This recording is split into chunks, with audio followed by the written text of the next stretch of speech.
So who are these characters with whom we journey to Bethlehem every year? I'm going to suggest to you that they are archetypes and invitations. There are a number of things that messed up the biblical tradition, and Luke, just having come back from his first term at King's College, has reminded me of a couple of them. So within the Judaic tradition, we have this commitment to narrative and story because there is a recognition of how transformational and powerful stories are. So we're meant to carry them with us so that they might transform them, so that we might become characters in this story. And what happened when we hit the Christian tradition was that it, at some level, got cut off from its Judaic roots, which was a commitment to story and mythology and imagination. And we connected to our Greek roots, which then, and I'm not going to say this properly, and Luke's still in bed, but so it meant that you took what was happening here on earth and said, this isn't really real. This is just an illusion. The real perfect thing, person, life, table is up there, and we are just imperfect mirrors of that. And you can hear that language in your own theology of childhood, can't you? Some of you. Of course you can, can't you, Peter? Like, we are an imperfect reflection of that which is perfect, right? Well, we have, is it Plato or Aristotle to thank for that? Help me out here. Plato. Thank you, right? Yes, right. So Plato interrupts this amazing tradition of narrative so that we aren't thinking of the stories as the stories that happen in one of my favorite lines, the magic and manure of Christmas, right? So that the real sacred stories happen in the manure, in the imperfection. So let's travel with Mary again this week.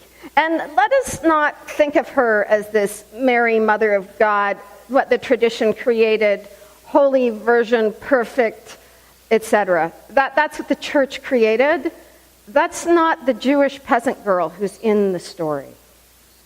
So I'm going to read from the beginning of Luke's account of the birth story, and then we're going to shift, and Holly is going to take over.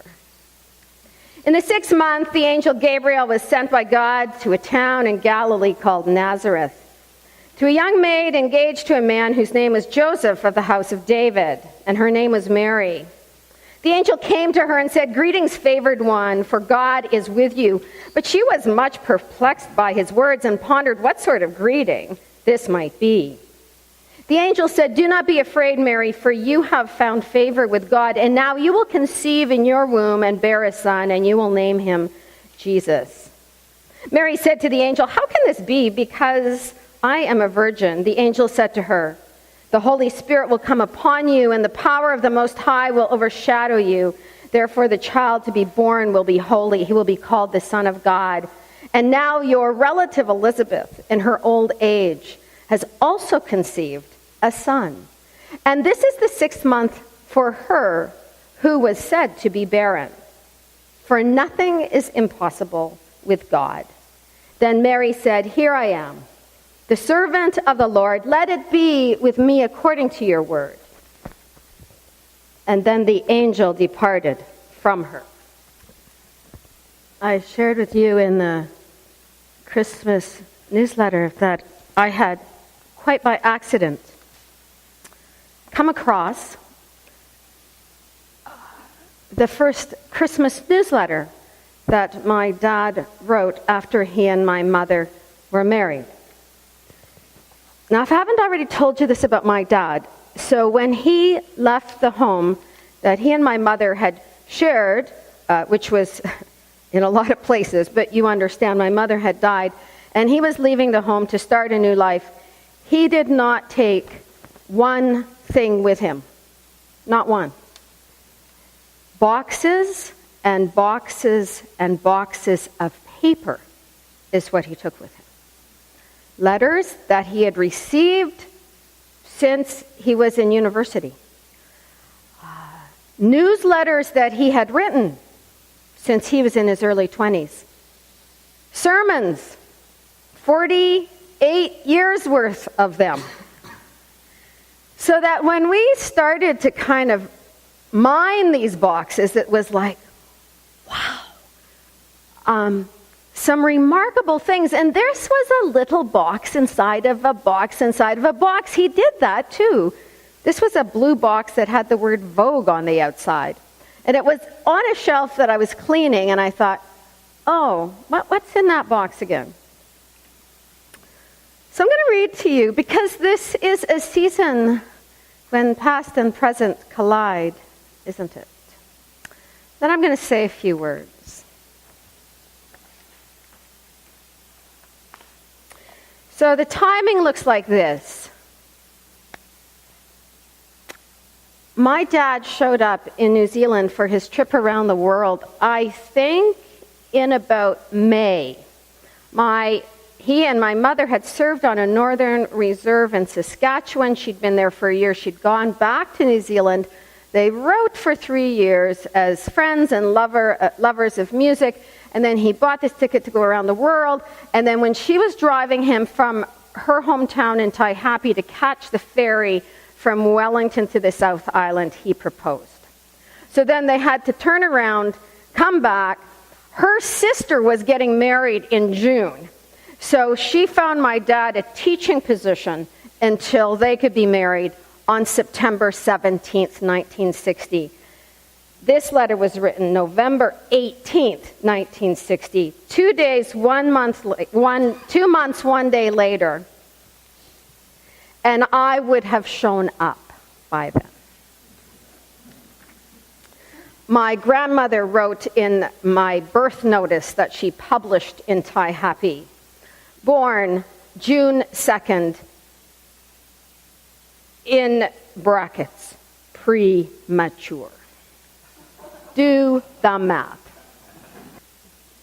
Perhaps it is somewhat early to be writing a Yuletide epistle, but this may reach you in time to prevent Christmas mail to the above address coming by way of Leask, which was in Saskatchewan.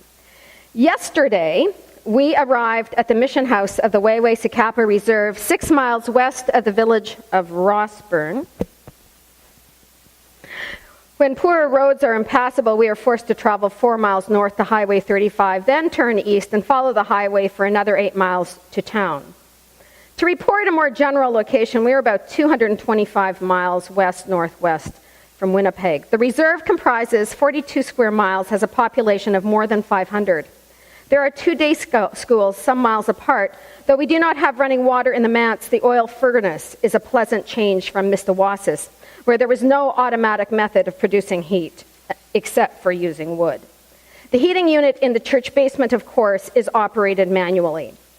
Most of the land here is farmed by outsiders. This has 2 unhappy results. Most of the money earned by the land through cultivation flows out of the community. The people of the reserve are deprived of a means of employment, though some may be hired in the busy season. Much bush has been destroyed and wildlife is scarce. One is reminded of a brief poem by F.R. Scott. It reads something like this. Come and see this northern Ontario gold mine. It has made 12 American millionaires and 2,000 Canadian paupers. So much of the Indian-Canadian mission work really needs to be done among folk who are non-Indian. So I stumbled upon that letter during this time when we're thinking about another young couple who are about to embark on a journey. And I thought to myself, I have Mary in my veins. A woman who said yes to go on a wild adventure to a wild country with a version of John the Baptist, quite frankly, if you didn't hear the prophetic comment in those last few words. The only time I saw my mother cry, well, there was this one time when I was downstairs in my bedroom in Swift Current, and I heard her not cry but howl. And my mother was not one to give way to emotions. And when I ran upstairs, quite sure somebody was dead, I discovered that one of my brothers had broken his oboe across the shoulder of my other brother who was being very mean to him. That was an $800 instrument. In our family, probably the most expensive thing in our entire household. Speaks to the commitment to music. But here's the other time. She was in palliative care, and she was dying. And she was telling me the location of all the things that she had received on her wedding day when she was about to marry this dapper young man and go and be the wife of a minister, which in 1960 was a high and unique and sacred calling. And yet there were tea chests that showed up in Canada that were never opened, full of silver,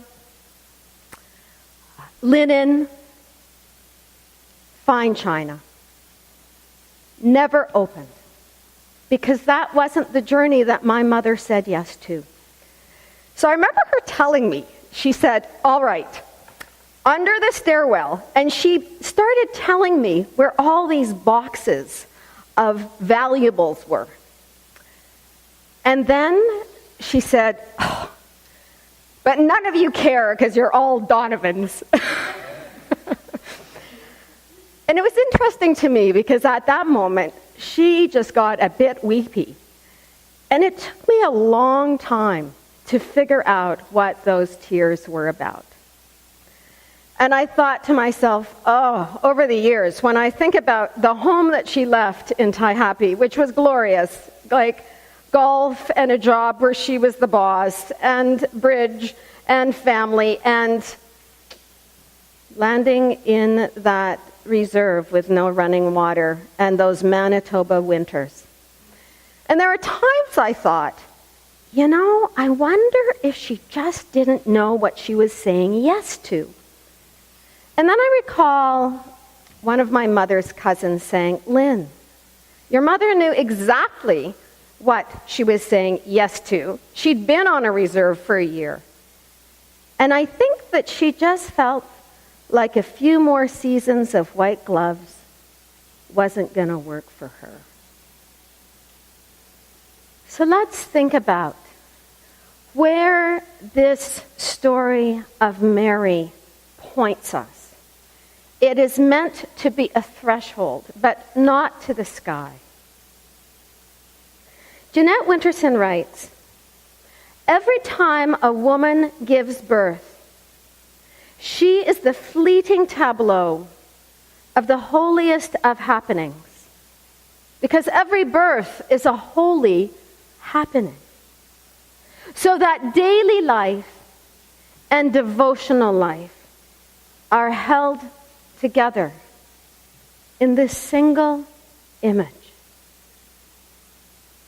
The invitation of this season, I believe, is to look down into the dirt of our lives, to excavate the devotional in the daily. I think about that first year that my parents spent on Waiwai-Sakapo with no running water and my mother pregnant and thousands of miles away from home.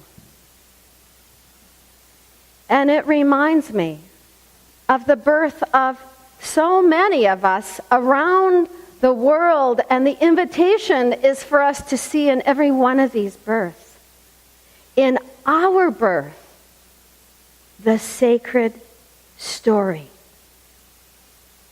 And at the same time,